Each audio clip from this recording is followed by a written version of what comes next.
Come on, my people, back at you with another video, man. It's a beautiful day today. I was outside with my scooter early on. But anyway, yeah, this topic is about freedom. Freedom, and I'm going to discuss different categories of freedom. Very important. All this shit ties into, you know what I'm saying, like we discussed earlier in my other videos, you know, becoming a diplomat, correcting your status, all of that is going to tie it together, and I'm going to make another extended version. But anyway, what is freedom? The power or right to act, speak, or think as one wants without hindrance or restraint. So what does that mean? That means pretty much free will. Free to do anything you want as long as you're not a threat to nobody's well-being. And then, in a lot of cases, sometimes people do it even if you are a threat, but you gotta be realistic, you gotta respect people. So that's why, you know, you gotta keep that in mind. Respect people, do what you want, but as long as you're not a threat to nobody's well-being, you're not, you know, damaging anybody's property, you're not committing any crimes, and that's pretty much it. So freedom is often associated with liberty and autonomy in the sense of giving oneself on one's own laws, and that's very important too, because that goes into you know, the realm of sovereignty. So autonomy, self-autonomy, that's self-governance. And I was reading the UNDRIP, which is the United Nations Declaration of Rights of Indigenous People. That's actually the Constitution for us. You see what I'm saying? We could go by the, you know, the U.S. Constitution. That's good too, and the Magna Carta, but UNDRIP. So, and it talks about self-autonomy. In another video, I'm gonna get to that. So, something is free if it can change and it's not constrained in its present state. So remember that. You're not free unless you're able to move. You got mobility. You're not in chains and, you know what I'm saying, locked in a cell. So we often take that for granted. A lot of people speaking all this, you know, we're not free in this country. And I can understand that. Because in a sense, we're not, when you look at it from, you know, like everything being conspired against you. So if you look at it that way, but technically you are free physically. If you're not in chains, if you're not in a cell and you can move freely, technically you are free. You just gotta, is the way you look at it, is the way you, everything is perception. So technically you are free. It's just that you gotta get around, you know, the things that's conspired against you. It's all a mental thing. Always remember that. So now we're gonna get into the types of freedom.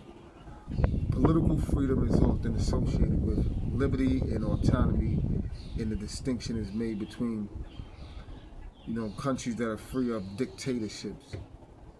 So political freedom, that's why it's very important correcting your political status. We talked about that earlier in another video. Political freedom, political status, that's your status, you know, your standing in law and dealing with politics and the government, you know, like we discussed foreign policy and all that stuff. Political freedom. So your right to, you know, your stance and your right to vote and all that stuff, but not really so much that, just like dealing with the government and how you able to move around certain things and, you know, like exercise your rights and all that stuff is all with your standing. Because a lot of, if citizens, they don't really have no rights. They tell you do, but they don't really have no rights because they is their standing in politics. That's political freedom. So liberty, sometimes the term denoting to freedom and liberty are used interchangeably. Distinctions are made between freedom and liberty in that Freedom is primarily, if not exclusively, the ability to do as one wills and what one has the power to do. So that goes back into what I was saying, free will.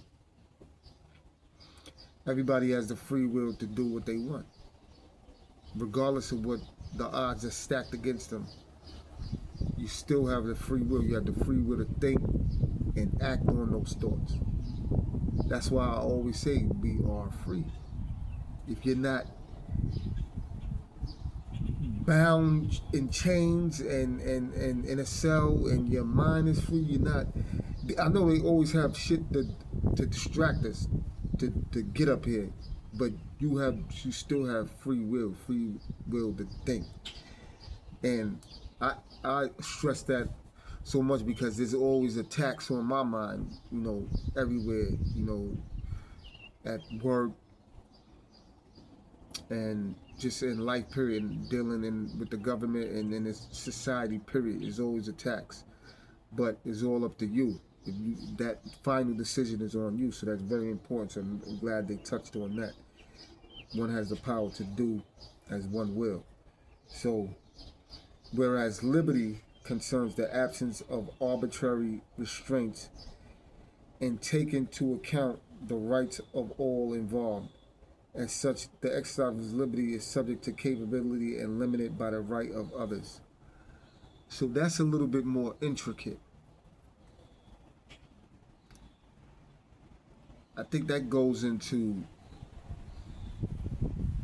the best way I can explain it is like, it says,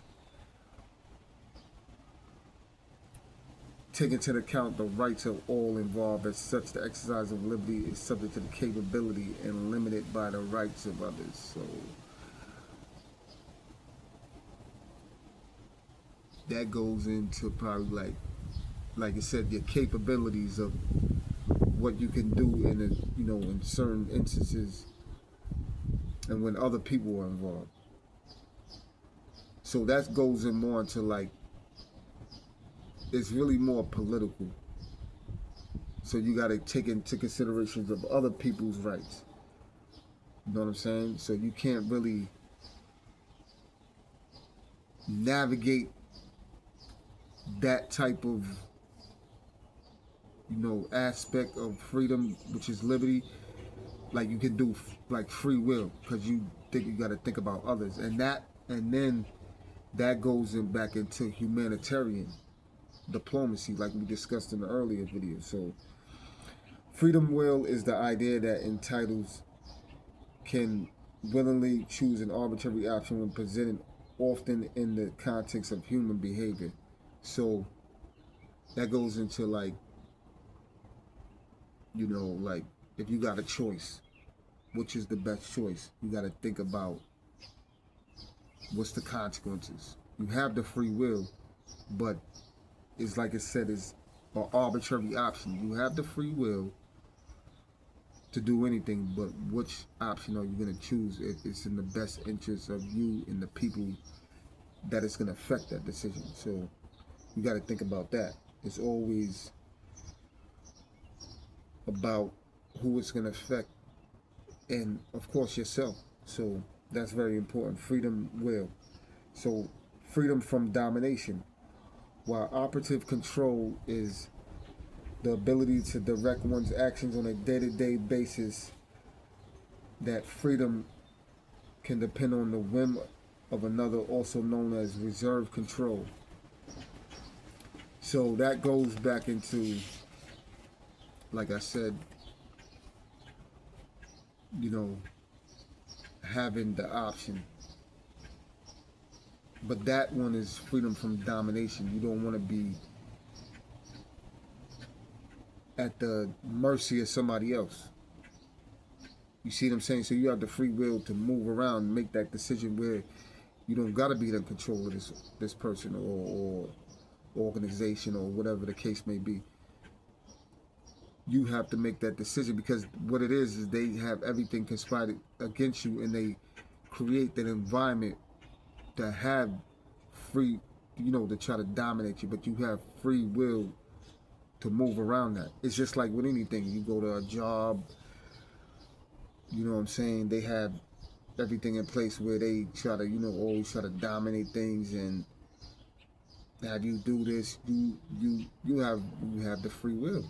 You look at that contract. That's on you, brothers. You know what I'm saying? That's on you, sister. Everything is free will, man. Don't let anybody tell you you don't have no free will, despite all the odds that stacked against you.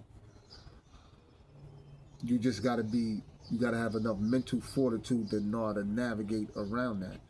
See what I'm saying? But just remember, you have the free will.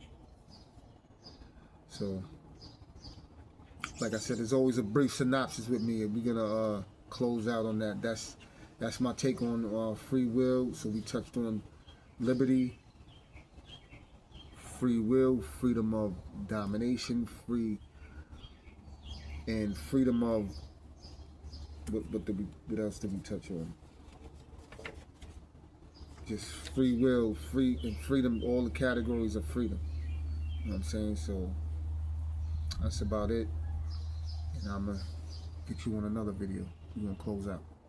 Hold up.